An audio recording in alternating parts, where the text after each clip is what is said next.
to share something with you. That might put me in a very negative light, yeah. Relationships are not my forte. See if someone grabbed up my wife or something completely different ballgame. I'll walk away from here, and this has been like a therapy session.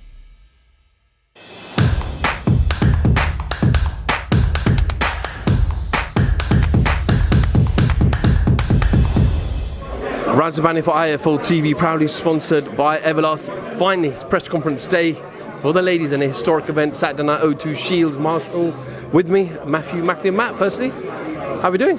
Yeah, I'm good. Really looking forward to the fights actually now on Saturday. Recorded a podcast yesterday with me and Andy Clark from Macklin State with Alicia and Savannah. That's one side of the two main event fights, and then we're hoping to grab Michaela and Clarissa today. But speaking to the girls last night, it's got me. It gets you going, doesn't it? It gets you kind of excited now for the fights. Both of them totally 1,000,000% confident that they're going to win. And when you're listening to someone, no matter what you think of the fight, when you're talking to someone and they're telling you how they're going to win the fight and their confidence, it's infectious, isn't it? Excited, really excited. Obviously, it was a shame that the show got put back last month, but unforeseen circumstances that nobody could have done anything about. But if anything, it's just added to the intrigue and the anticipation. So, yeah, looking forward to Saturday now. Matt, how hard would it have been for the ladies to kind of reset? And I heard Peter Fury say give Savannah like a week off and then trickle her way back in. You're almost at peak, and then you got to reset, and then trying to get back to peak. How difficult is that as a fighter? Yeah, exactly. Look, it can be done, but you've got to think about how you're going to do it, because boxing, unlike say, football or American football, baseball, these type of sports, it's like they do a pre-season and then they just maintain that level of fitness because they're playing all the time. Boxing, you literally peak for that one night, so you can't stay at that peak level for 5 weeks. It's just be absolutely impossible. You'd be completely burnt out. So they would have, it's 5 weeks, which is probably better than 2 weeks, because 2 weeks would have been an awkward amount of time, because you kind of can't really let your foot off the gas too much, especially if you're travelling back. But at the same time, what do you do? 5 weeks is probably actually a better amount of time, because you can have a full week off, travel back to America for those girls, get over the jet lag, get your sleeping patterns up, just mentally, emotionally disconnect from it for a little bit, and then you've got time then to kind of work back up to a peak, and then taper back down for the fight, which is on Saturday night. Do you feel like Savannah will be, from that perspective, a bit more? It'd be more of an advantage to her, because Clarissa went back to America from UK time zone to American time zone and then back. She's only been here since Saturday, so it's 7 or 8 days in UK time zone for Clarissa. So do you feel Savannah is probably in a better position? I think it's definitely better to have been the home fighter in that regard, not to have to do the travel. The girls travelling are at a disadvantage. Don't get me wrong, people travel and win, don't they? So you can get it right, but there's more things you have to be mindful of. There's more adjustments. There's your eating patterns, your sleeping patterns. They're important. So you've got to get those right. Obviously, Savannah, being the UK fighter, she's on this time zone, so she doesn't have to factor that in. So she has a slight advantage there in that regard. When it's a historic fight, it's an all-women's card for the first time ever. Everyone I spoke to, especially the last 24 hours, most were favouring Clarissa over Savannah. How's your mind? Yeah, I was probably leaning that way. When I say leaning, I mean there's not a lot in it. I think if you're going to go on current form, Savannah has looked better. Because I'm going on Clarissa's. You're as good as your last fight, aren't you? So Clarissa's last fight in January, she won every round. She won clearly. But I didn't think she wasn't outstanding, where Savannah's been outstanding her last few fights. Spectacular knockout wins. That said, you can't suddenly undo or forget the resume and the outstanding achievements of Clarissa. I just feel, speaking to Savannah last night, I just feel maybe she's got her number. She beat her in the amateurs, which was so many years ago. And obviously Clarissa was 17. She's come on leaps and bounds since then. But so has Savannah. So I don't know really. It's a tough one to pick. As is Michaela. and Alicia, that's a difficult fight to pick as well. I think, in terms of punch output, volume, experience, amateur pedigree, in that regard, you say that Michaela has the upper hand, the advantage, but Alicia, not everyone has to come through the Olympic route. Prince Nassim Hamid didn't go to the Olympics. Mike Tyson didn't go to the Olympics. Macklin didn't go to the Olympics. No, I didn't, exactly. Lots of people, didn't and still had great professional careers. So, Alicia's kind of come up a different route, but she believes that hers has given her more. She's had to do it the harder way, so that's going to be a benefit to her now. But listen, who knows? It's none of us really know. We pick fights and we think who we're going to win, and we make our predictions and we explain why we come to that conclusion. But the reality is, these are two really, really evenly matched fights.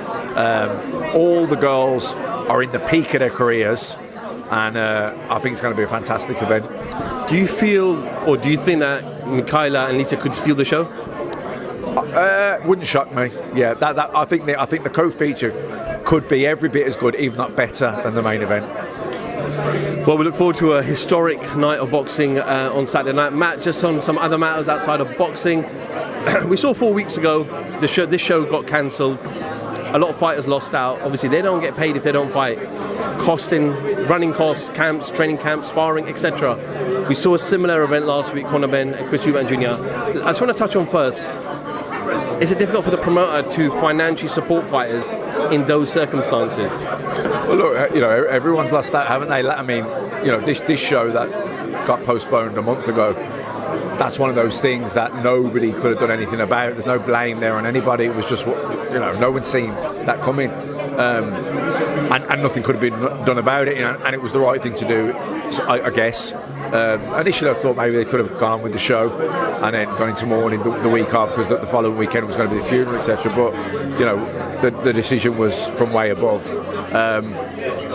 But it's just tough, isn't it? Even like you said, the Conor Ben and the Eubank fight. Conor Ben and Eubank, they're okay financially. They're not. But what about the people on the undercard? That they probably put a lot into that, expenses. Sparring partners. It's not just what you pay the sparring partners. Their hotels, their travel expenses. You could. I know myself as a fighter. You're pretty. Not just time, emotion, energy, hopes, dreams, but financially you're invested. You've been invested in yourself.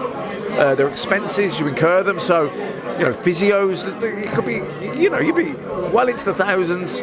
So for the fight not to happen then, it's tough. Sticking with Chris Eubank Jr. and Conor Ben, obviously you saw what happened last week, and I know I'll probably have 100 questions, but if I just summarise with one or two and say, well, number one, what was your instant reaction when you heard the news? And two, did it catch you out of surprise? Yeah, I was gutted like everyone else. I was looking forward to the fight. And what can you say? I think it was the right. They made the right decision. Couldn't go ahead with the fight, and now it's left a bit of a mess. But I don't know. I only know what you know. You know what I mean? I only know what I see on social media. I haven't got a clue what the actual facts are. So because of that, I can't really say anything. Chris Eubank Snr made a lot of comments before the fight early days of the fight, where he said he wasn't happy with Chris taking this fight because of the weight. And then on fight week, he was telling people to boycott the fight. He's then done interviews after on The Fight Is Right with Spencer Fearon, where he's spoken about certain people trying to murder his son. Look, everyone sees it from their point of view, and he's seen it from a father's point of view, isn't he? So he's going to feel how he feels about it. Like I say, I only know what you know, reading things on social media and whatever else. I don't know any of the facts, so I'd rather just keep my mouth shut on it, to be honest. And I appreciate that. I do appreciate that. Matt, can I ask you just about the weight? Everyone was talking about 157. Everyone was assuming that the rehydration was going to be around 9-10 pounds, because Eddie went on camera and he clearly said around the IBF. When Chris weighed in on Saturday, he was under 160 pounds. You could tell from his face he was extremely drained. Are we assuming that the rehydration was only 3 pounds? Well, you know what they say about assumptions. Yeah, I know, but just under 160 pounds, and he said I made weight. So that's coming out of his mouth. I made weight under 106 pounds on Saturday. How dangerous is that for a fighter? Yeah, look, people can make weight, but can you perform at that weight? That's the thing. So only he knows that. Fury, Joshua, definitely not happening next. But do you have an appetite for Chisora, Fury? Look, I think I'd have an appetite for any fight Chisora's involved in, because he never fails to excite, does he? He brings entertainment. He wears his heart on his sleeve. He gives everything he's got. He leaves it all in the ring. So, I think any fight Derek Chisora's involved in is going to be an interesting fight. Obviously, Fury's beaten him twice before. Chisora's at the end of his career. Look, however long it lasts, whether it's 12 rounds or 5 rounds, Chisora's going to give it everything he's got.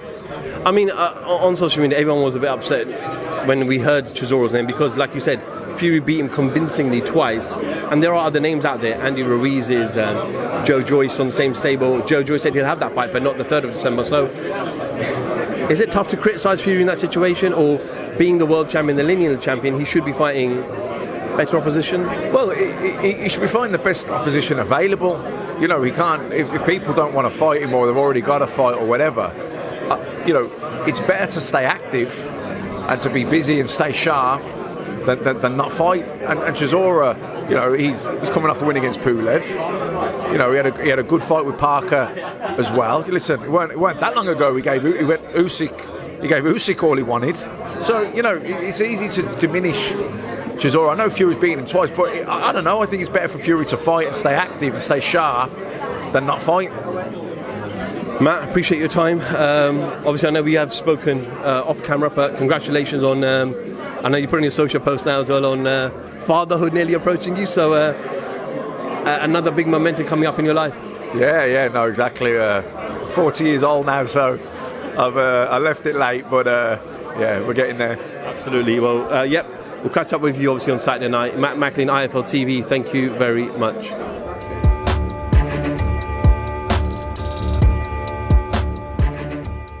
I'm going to share something with you that might put me in a very negative light, yeah. Relationships are not my forte. See if someone grabbed up my wife or something. Completely different ballgame. I'll walk away from it, and this has been like a therapy session.